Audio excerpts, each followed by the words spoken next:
Guys, I think it's time to officially declare that the Vultures 2 rollout is back in full force, with the only small issue being that we might have to wait nearly a month and a half before getting to hear any new material.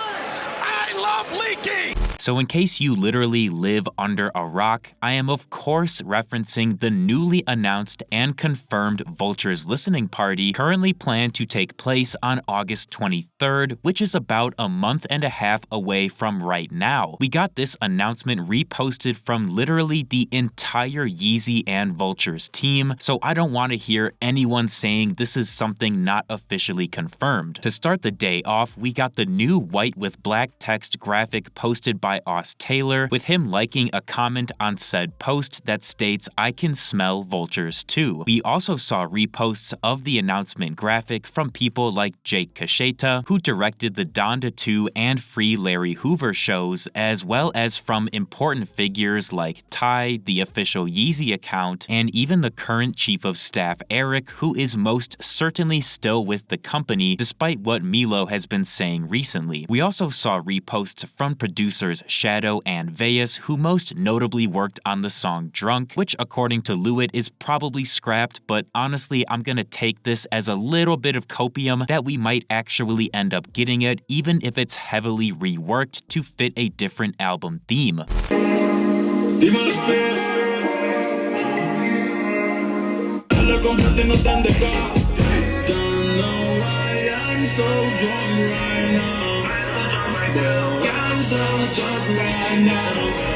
Additionally, we saw the producer of the song Worship, Try Bishop, comment on Traxter's repost of the graphic saying just simply worship! He also tagged Leon Thomas, Quentin Miller, 88 Keys, and Eric Sermon, all of whom worked on Vultures at some point. And while I would love to take this as a sign Worship is coming back, it's likely just the producer trying to make it known that the song should be brought back, not that it's officially being worked on again. I would also say Worship has a much higher chance of revival than Drunk if we're basing this off of what Kanye said to Moores a few days ago about not wanting to put out too much sexual energy through music dropping.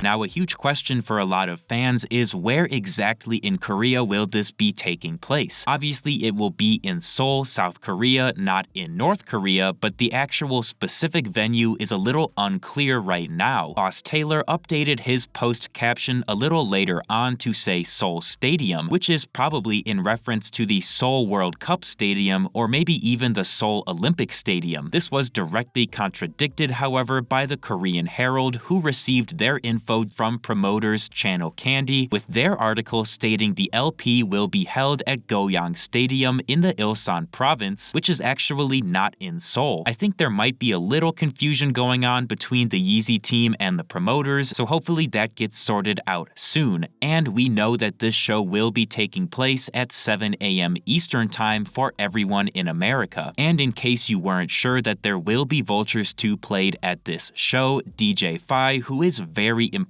on the Ty Dolla $ign team, reposted to his story a post of somebody saying Vultures 2 on the way. Additionally, Jake Kasheta also posted a story of him flying to Italy with Daniel McCartney, who is one of the leaders of 33 and West, which probably means Kanye is sending them on a journey to pick out more venues for subsequent Vultures LPs. One thing we have to consider here is the possibility of a repeat of the Saqqara Pyramid show from back in April. Because of how sporadic and unpredictable Kanye is, a date being planned out over a month in advance like this is actually way more unstable than if he did something only a few days after announcement. There's a whole lot of time between now and August 23rd, so I'm just saying do not be surprised if in say 2 or 3 weeks we get some disappointing news that Ye has decided not to follow through with the show. Yesterday, we also got some info from Lewitt, with him confirming that Joy Boy's reports of both Flowers and Future Sounds being worked on in Italy is 100% true. This is kinda wild, but also confusing at the same time, mostly because Flowers was already mostly finished and release ready way back in 2022, and Future Sounds would have already been released on Utopia as telekinesis by the time Kanye and the team got to Italy, so it's unclear what those songs being worked on would even look like. Lewitt also graciously blessed us with a small group buy for the CD quality Miami versions of both River and Slide, which sound just incredibly crispy.